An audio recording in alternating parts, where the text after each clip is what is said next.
23 February 2025 Sara season of ফর্মে থাকা Dmitri পেত্রাতসের গোলে মোহনবাগান জেতে লিগ সিল্ড।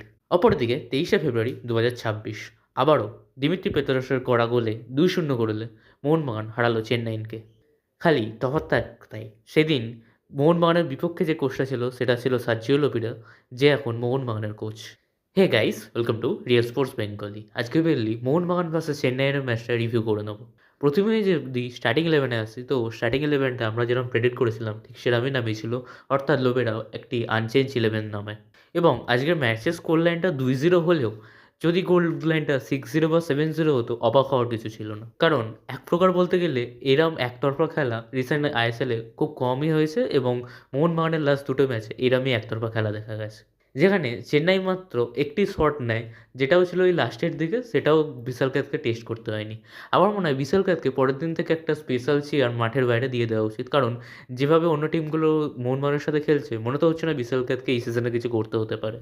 এসব বাদ দিলে আগের দিন আমি যেমন বলেছিলাম যে মিডফিল্ডার ম্যাচ তারই হবে, আজকে ঠিক প্রমাণিত হলো তাই। কিন্তু আমি আগের দিন ভেবেছিলাম চেন্নাইয়ের কাছে যেহেতু দুজন বিদেশি মিডফিল্ডার আছে, তো মোহনবাগানের জন্য কাজটা অতটাও সহজ হবে না। কিন্তু মোহনবাগানের থাপা ও আপুইয়া বুঝিয়ে দিল তারা বিদেশি থেকে কম কিছু নয়, যেখানে আনিরুদ্ধ থাপা ও আপুইয়া দুজন মিলে অপরদিকে থাকা বেমামার ও নাগুয়েরাকে এক প্রকার বলতে গেলে খেলতেই দেয়নি, কোনো চান্সই ক্রিয়েট করতে পারেনি তারা। সত্যি বলতে চেন্নাইয়ের চান্স ক্রিয়েট করা বলতে ওই ম্যাচের প্রথমেই ওই একটা চান্স ক্রিয়েট করেছে, যেখান থেকে গোল হবে বলে কোনো সময়তেই মনে হয়নি, ওর লাস্টে গুরকিরাতের একটি শট যেটা বিশালকাতকে একটু হলেও টেস্ট করেছিল, কিন্তু ওটা গোলে ঢুকছিল না। বাদবাকি পুরো ম্যাচটাই ছিল মোহনবাগান মোহনবাগান মোহনবাগান আর মোহনবাগানের ডমিনেন্স, যেখানে ম্যাচের প্রথম থেকেই মোহনবাগান আক্রমণাত্মক শুরু করে।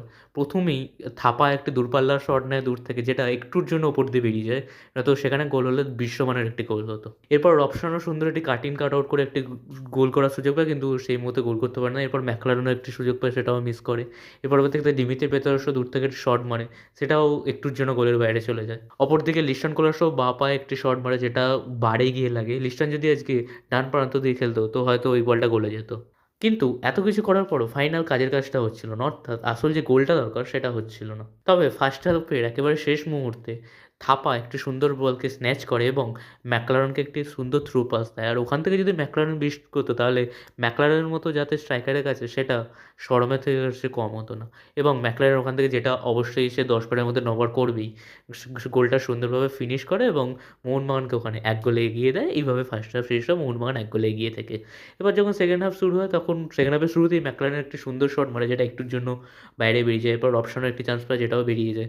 এর মাঝে দিমিত্রি পেত্রাতসও একটা দুটো শট নেয়, যেটাও মিস হয়ে যায়। কিন্তু তারপরেই 65 মিনিটের মাথায় আসে সেই মুহূর্তটা, যখন শুভাশিস বোস বাম প্রান্ত থেকে একটি সুন্দর ক্রস তোলে এবং সেটা যায় ডাইরেক্ট দিমিত্রি পেত্রাতসের পায়ে, এবং সেখান থেকে দিমিত্রি পেত্রাতসের সুন্দর একটি ফিনিশ, এবং মোহনবাগান সেখানে 2 গোলে এগিয়ে যায়। এবং আমরা আবার দেখতে পাই সেই পুরনো ডান্ডায় টুডুং টুডুং সেলিব্রেশন, এবং তার সাথে স্টেন গান সেলিব্রেশন। এরপরেও মোহনবাগান আরও অনেক সুযোগ পায়, যেমন তার 2 মিনিট পরেই আই থিঙ্ক দিমিত্রি পেত্রাতস একটা সুন্দর শট নেয়, যেটা একটুর জন্য বাইরে বেরিয়ে যায়। কামিংসো নামে বেশ কয়েকটি সুযোগ পায়, এবং লাস্টের দিকে মানবীর সিং, বলতে গেলে সমস্ত প্লেয়ারই সুযোগ পায়, কিন্তু ওই সুযোগগুলো কনভার্ট করার চান্সগুলো অনেকটা হেলাতেই হারায় মোহনবাগান। লাস্টের দিকে এক প্রকার বলতে গেলে একতরফায় খেলা হয়ে যাচ্ছে, এই মনে হয় গোল হবে হবে, কিন্তু কোনো না কোনোভাবে গোল মিস হয়ে যাচ্ছে। এইভাবে মোহনবাগান আজকে 2 গোলে ম্যাচটি জিতেও চ্যাম্পিয়নশিপের লড়াইয়ে আমরা 6 পয়েন্টে এগিয়ে গেলাম। হ্যাঁ, গোল ডিফারেন্সটা হয়তো একটু বেড়ে থাকলে ভালোই হতো। ম্যাচের যদি আমরা মোহনবাগানের পজিটিভগুলো দেখি, তো মোহনবাগানের ওপেন প্লে থেকে চান্সেস ক্রিয়েট করার সংখ্যা যথেষ্ট বেড়েছে, যেটা আগের সিজনে লক্ষ্য করা যাচ্ছিল না। এছাড়াও লোবেরা 3টে প্লেয়ারের ওপর মোহনবাগানের খেলার মূল দায়িত্বটা দিয়েছে। একটি হচ্ছে থাপা ও আপুইয়া, যাদের রোলটা মেনলি আহমেদ জাহোর মতো দিয়েছেন লোবেরা। অপরদিকে অবশ্যই পেত্রাতস, যে কাজটি করছে মেনলি হুগো বোমসের। পুরো মাঠ জুড়ে খেলছে পেত্রাতস, এটা সত্যি অনেক দিন দেখা যায়নি পেত্রাতসের থেকে। তবে অপরদিকে একটা জায়গা খুবই প্রবলেমেটিক বোঝা যাচ্ছে, আগের সিজনে আমাদের সবথেকে বেশি বড় শক্তি ছিল সেট পিস, কিন্তু এই সিজনে সেট পিসগুলো অ্যাকচুয়ালি মোহনবাগানের প্রেডিক্ট করে দেওয়া যাচ্ছে।